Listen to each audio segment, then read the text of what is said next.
14 জন ব্যক্তির মৃত্যুদণ্ড হয়েছিল। এই মৃত্যুদণ্ডাদেশের রেফারেন্স শুনানি হয়ে আজকে রায় হয়েছে। এই রায়ে সর্বমোট খালাস পেয়েছেন 7 জন।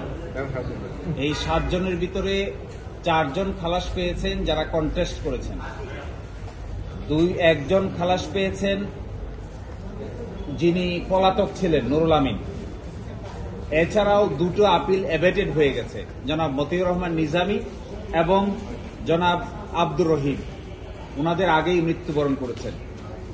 এরপরে বাকি 6 জনকে 10 বছরের সাজা দেওয়া হয়েছে। এই 7 জন আর এই 6 জন 13 জন, আর আরেকজন পরেশ বড়ুয়া যাকে যাবজ্জীবন সাজা দেওয়া হয়েছে। এই সব মিলিয়ে 14 জনের ভিতরে 7 জনকে খালাস দিয়েছেন, 6 জনকে 10 বছরের সাজা দিয়েছেন এবং 1 জনকে যাবজ্জীবন সাজা দিয়েছেন। এরই প্রেক্ষিতে এই মামলা আজকে নিষ্পত্তি হল। এই মামলার মূল বিষয়বস্তু দাঁড়িয়েছিল যে আদালত দেখবে সঠিক ইনভেস্টিগেশন হয়েছে কিনা, প্রপার ব্যক্তির বিরুদ্ধে প্রপার চার্জ এবং সাক্ষ্য প্রমাণ হাজির করা হয়েছে কিনা। জনাব লুৎফুজ্জামান বাবরকেই মামলার প্রধান আসামি করা হয়েছিল দ্বিতীয় তদন্তের ভিত্তিতে। এই জনাব লুৎফুজ্জামান বাবরকেও আজকে খালাস দিয়েছেন এই কথা বলে যে তিনি রাজনৈতিক উদ্দেশ্যের ভিকটিম, শিকার, এবং তার বিরুদ্ধে সুনির্দিষ্ট কোনো তথ্য প্রমাণ কেউ হাজির করতে পারেনি। তার বিরুদ্ধে প্রথম অভিযোগ আনা হয়েছিল যে তিনি 5 জনকে প্রভাবিত করে মুক্তি দিয়ে দিয়েছিলেন। এই 5 জনই আদালতে ছিল, 5 জনই হাজির ছিল, 5 জনই 164 ধারা জবানবন্দি করেছে। সুতরাং 5 জনকে মুক্তি দেওয়া হয় নাই। আর দ্বিতীয় অভিযোগ আনা হয়েছিল যে তৎকালীন সরকারের আমলে একটি তদন্ত রিপোর্ট হয়েছিল, ওই তদন্ত রিপোর্ট নাকি লুৎফুজ্জামান বাবর সাহেব প্রভাবিত করেছিলেন। এই তদন্ত রিপোর্টের প্রধান যিনি ছিলেন, তখনকার যিনি স্বরাষ্ট্র সচিব, তিনি আদালতে এসে সাক্ষী দিয়েছেন। যিনি সদস্য সচিব ছিলেন তদন্ত কমিটির, তিনিও এসে সাক্ষী দিয়েছেন। কিন্তু তারা সুনির্দিষ্ট কোনো অভিযোগ তার বিরুদ্ধে দিতে পারেননি। ফলে লুৎফুজ্জামান বাবরকে এই মামলা থেকে বেকসুর খালাস প্রদান করেছেন। এছাড়াও অন্যান্য আসামি, বিশেষ করে মতিউর রহমান নিজামীর পক্ষে আমরা ছিলাম, ওনাকে মামলাটা এবেট হয়ে গেছে যেহেতু তিনি আগেই মৃত্যুবরণ করেছেন, কিন্তু যে ফাইন ছিল এই ফাইনটিও তিনি অন মেরিট খালাস করে দিয়েছেন। ফলে এই মামলায় আর কোনো একুইটাল পেয়েছেন। বাকিদের সংশ্লিষ্ট আইনজীবী আছে, সংশ্লিষ্ট আইনজীবীরা আপনাদের সামনে কথা বলবেন। আচ্ছা, এই খালাস এভিডেন্সের কথা বলা হয়েছে, এটা কি একজন বলছেন যে এভিডেন্সের অভাবের কারণে ওনারা মূলত এই মামলায় এভিডেন্স কম ছিল? এভিডেন্স কম না, এভিডেন্স নাই। এভিডেন্স যদি প্রমাণ করা না যায় তবেই তো খালাসপ্রাপ্ত হয়। এখানে বাবর সাহেবের বিরুদ্ধে কোনো সুনির্দিষ্ট অভিযোগই নাই। এবং আপনারা এটাও জানবেন যে বাবর সাহেবের বিরুদ্ধে এই মামলায় দ্বিতীয় তদন্তে তাকে আসামি করা হয়েছে।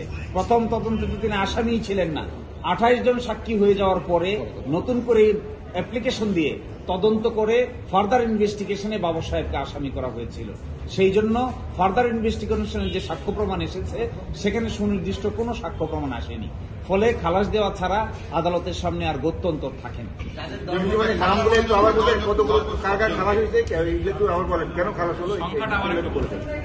যে খালাস হয়েছেন লুৎফুজ্জামান বাবর, খালাস হয়েছেন রাজ্জাকুল হায়দার, খালাস হয়েছেন মহসিন তালুকদার এবং খালাস হয়েছেন AKM এনামুল হক।